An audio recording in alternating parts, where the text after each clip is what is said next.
Deep in the mountains of Lower Silesia on a night in April 1945, something extraordinary vanished from history, a secret so profound that governments have spent decades trying to keep it buried, and one that challenges everything we thought we knew about Nazi Germany's final desperate moves in the waning days of World War II.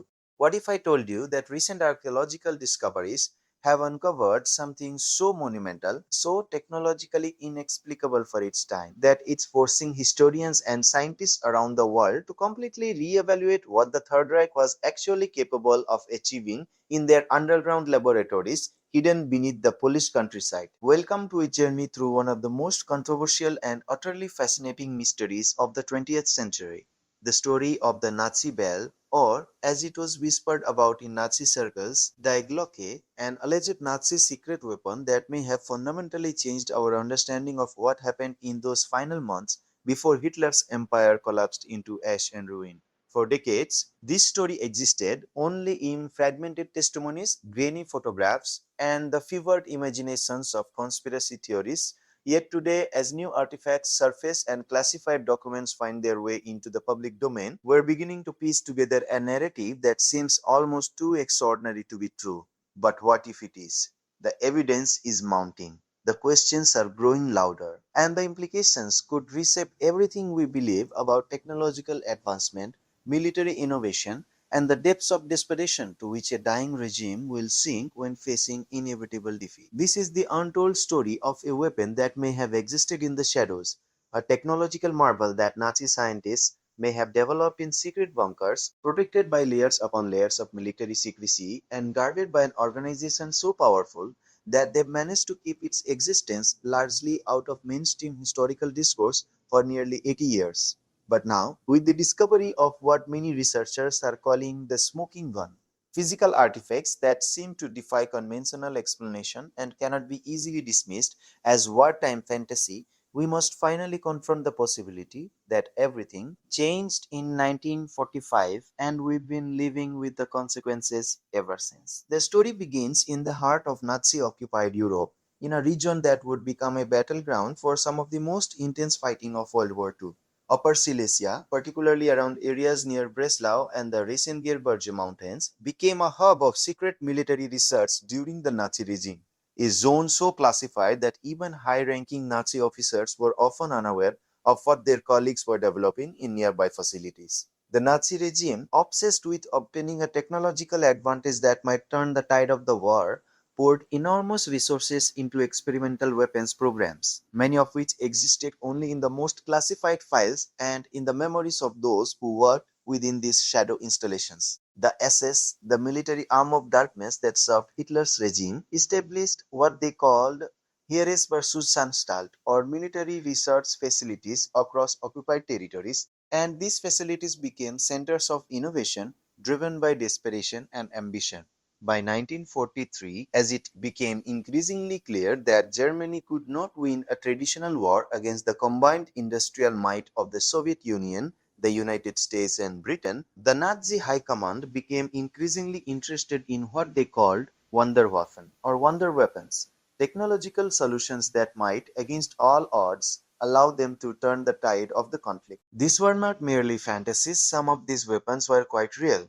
The V-2 rocket program was absolutely genuine, jet aircraft technology was being developed, and various other advanced weapon systems were in various stages of completion.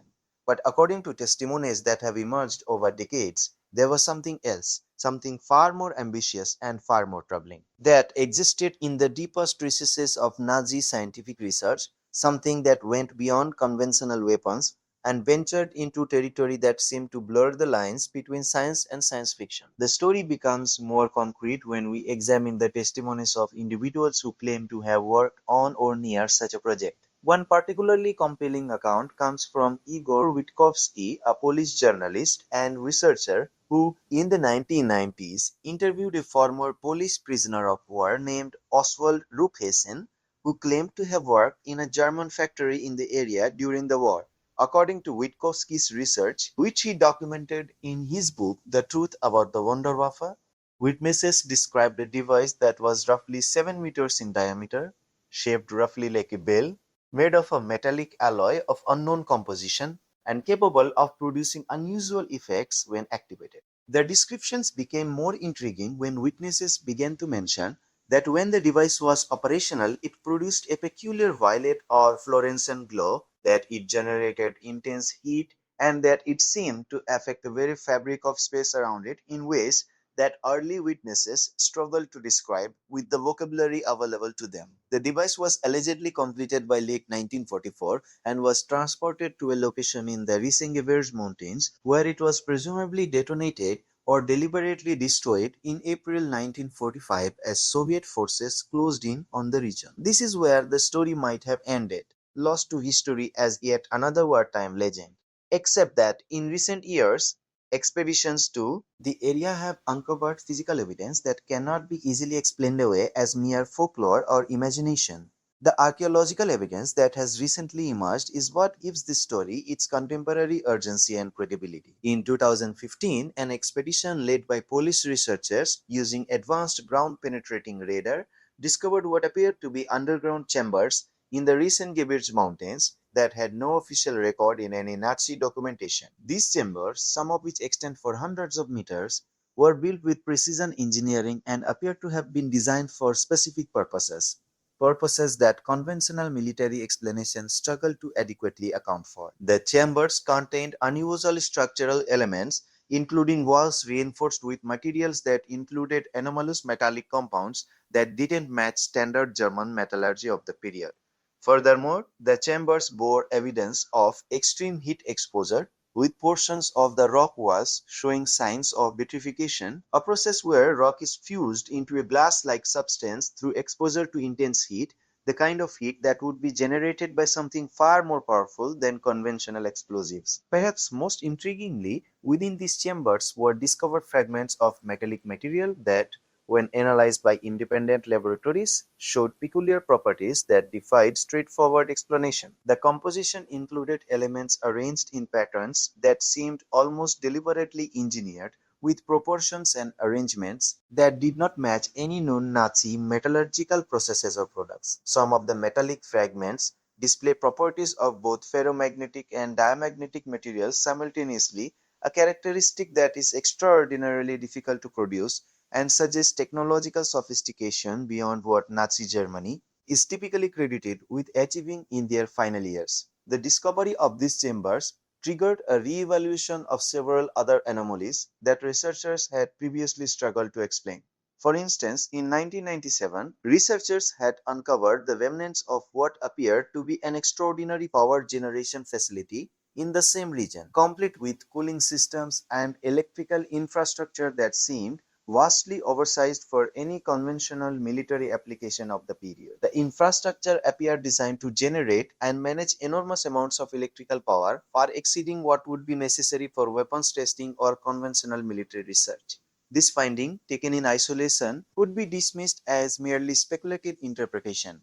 But when combined with the other evidence, it begins to paint a picture of a facility designed to power something extraordinary, something that required unprecedented amounts of energy to operate. Now let us examine what the witnesses actually described when they spoke of seeing the device operate, because their accounts, when examined carefully, contain remarkable consistencies despite having been separated by decades and oceans of distance. According to multiple testimonies, the bell-shaped device produced what witnesses called a plasma-like discharge when activated, with colors ranging from violet to white to a pale blue luminescence. The device allegedly produced a distinctive sound described as a low-frequency hum that witnesses reported could be heard from considerable distances and that seemed to penetrate through matter in unusual ways. More provocatively, multiple witnesses independently reported that when the device was activated, they experienced strange sensations, a feeling of vertigo, disorientation, and what some described as a sensation of time becoming distorted or irregular. Some witnesses reported that during testing phases, organic matter near the device exhibited unusual properties. Vegetation wilted and died in circular patterns around the facility, and animals were reported to have died from exposure without any obvious physical trauma. These accounts, taken together, suggest that Whatever the device was, it produced effects that went far beyond what conventional weapons of the period could achieve. And it produced effects that seemed to interact with fundamental properties of nature itself rather than simply relying on kinetic or chemical energy.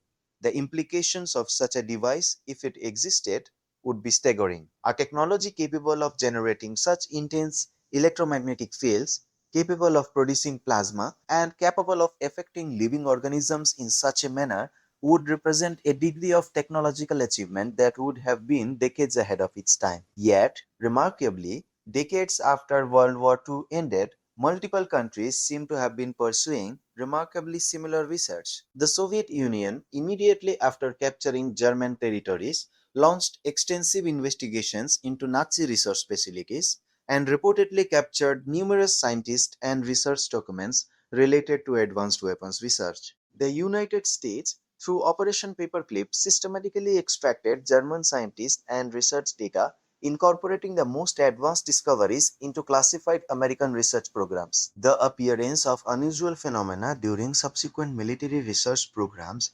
electromagnetic anomalies, unexplained power fluctuations, and medical effects reported by researchers suggests that perhaps the Nazis had developed something that subsequent researchers were attempting to reverse engineer and understand. The question that naturally arises is, what was this device actually designed to do? Various theories have emerged from researchers and historians. Some have suggested that the device was intended as an extraordinary defensive weapon, a kind of electromagnetic device that might disrupt enemy electronics or create a devastating electromagnetic pulse. Others have speculated that it was intended as an energy source, a device that could generate power through means that wouldn't be discovered or fully understood until decades later. Still others have proposed more exotic theories that the device was intended to manipulate space itself, that it was designed to create localized distortions in space-time, or that it was some kind of exotic matter generator. While these latter theories might sound fantastical,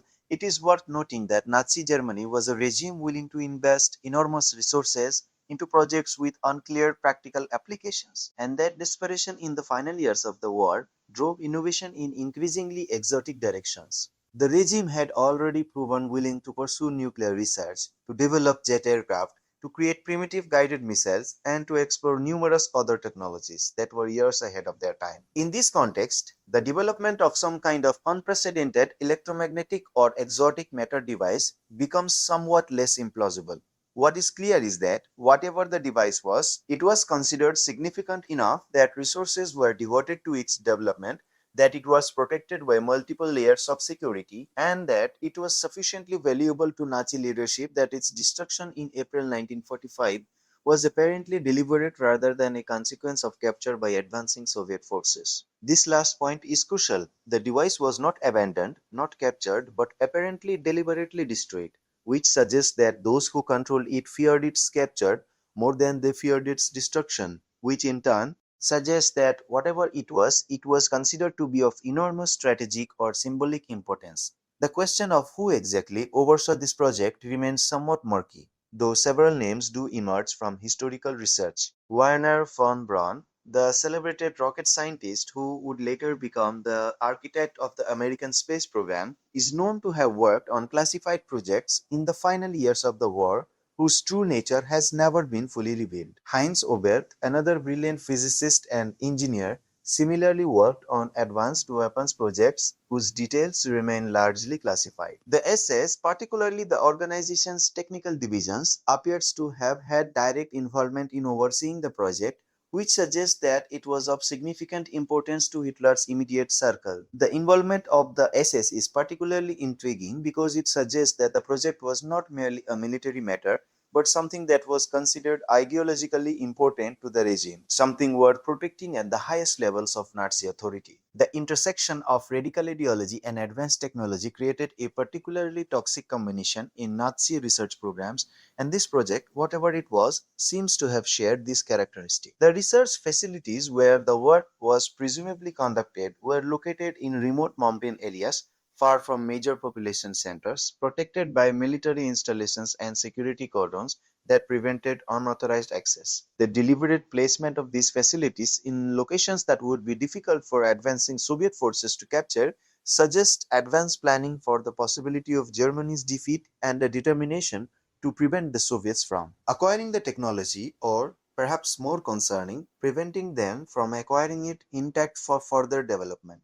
In recent years, as more documents have been declassified and as archaeological work has continued, a more complex picture has emerged regarding what happened to the device and to the research that created it. Multiple researchers have discovered evidence suggesting that Soviet forces in their rapid conquest of eastern Germany in early 1945 captured numerous documents and possibly some physical evidence related to the project. The Soviets then launched their own investigation, possibly attempting to reverse engineer aspects of what they had discovered. American intelligence, becoming aware of Soviet interest in the matter, also initiated research programs aimed at understanding what the Nazis had achieved. The result was a kind of Cold War competition not only in nuclear weapons and space technology, but also in these more exotic and poorly understood technologies. American classified projects like Montauk, Paperclip, and various other classified programs conducted in the 1950s, 1960s, and beyond seem to have been at least partially motivated by attempts to understand and replicate Nazi achievements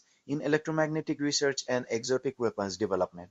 The fact that these programs were so extensively classified and that information about them remained secret for decades even after the Cold War had ended suggests that there was something about them that authorities wished to keep from the public eye. This could simply be explained by military industrial secrecy, but it could also suggest that these programs were investigating something that researchers and military planners were themselves unable to fully explain or understand. The physical evidence that has emerged in the form of metallic artifacts and chamber structures is, perhaps, the most scientifically rigorous aspect of this investigation. When the metallic fragments discovered in the Reis-Gebir's chambers were subjected to spectroscopic analysis, they revealed compositions that included rare earth elements in concentrations that would have been extraordinarily difficult to achieve and maintain stable in World War II era metallurgy. The arrangement of these elements suggested intentional engineering, deliberate placement at the atomic and molecular level in ways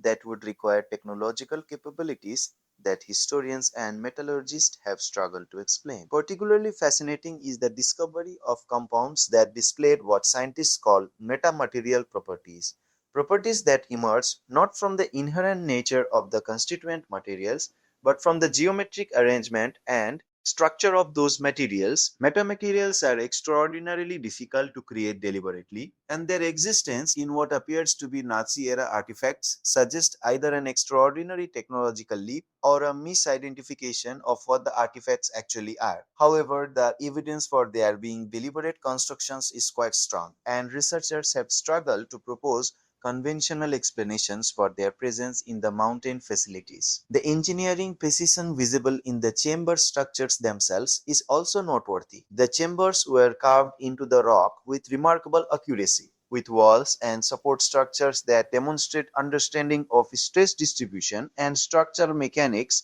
that would be impressive even by modern standards. The electrical infrastructure within the chambers was equally sophisticated, with conduits and systems designed to handle enormous amounts of electrical current and to maintain precise control over the distribution of that current throughout the facility. This level of sophistication suggests that whoever designed and built these facilities had deep technical knowledge and access to resources sufficient to implement designs of considerable complexity. The human cost of whatever research was being conducted must also be considered, for Nazi science was often conducted without regard for the lives of those being experimented upon, and there is some evidence that the Bell project may have involved human testing. Witness testimonies mention that prisoners were brought to the facility and that some of them exhibited signs of radiation sickness or other forms of damage upon leaving, if they left alive at all. This grim possibility suggests that whatever the device was, testing it was considered dangerous enough that Nazi authorities were willing to sacrifice prisoners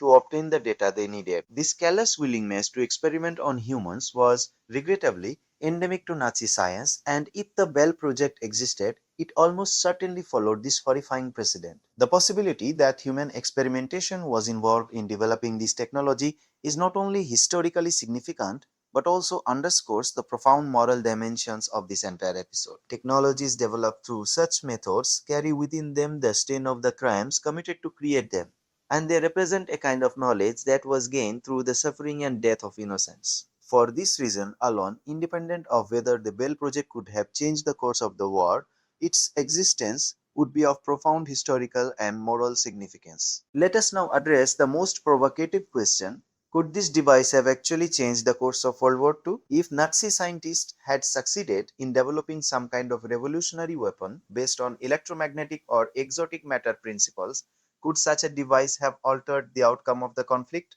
The honest answer is almost certainly no, but not for the reasons that might be immediately apparent. By 1944, when the Bell Project appears to have been reaching completion, the military situation for Nazi Germany was already hopeless.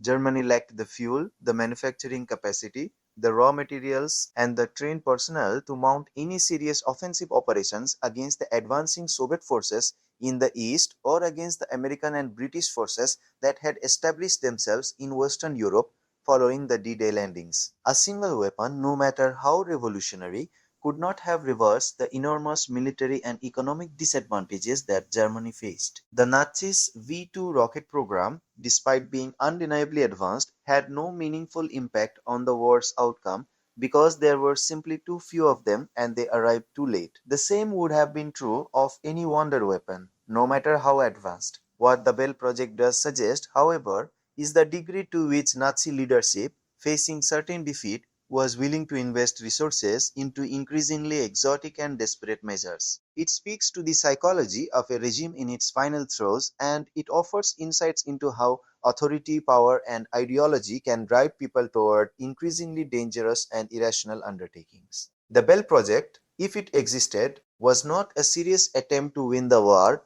but rather a manifestation of the regime's inability to accept reality and its willingness to pour resources into technological fantasies even as the real world crumbled around it. Yet the historical significance of this project, if it existed, extends far beyond its impact on World War II. The true significance lies in what it suggests about technological possibilities and about what humanity might be capable of achieving if given sufficient resources and willing to ignore ethical constraints. The possibility that Nazi scientists came close to developing some kind of revolutionary electromagnetic or exotic matter technology raises profound questions about the trajectory of human technological development. If such a thing was possible in the 1940s, with the technology and scientific understanding of that era, what does that suggest about what might be possible now, decades later, with vastly superior technology and understanding? This is not to say that the Bell project was successful. The evidence suggests, at best,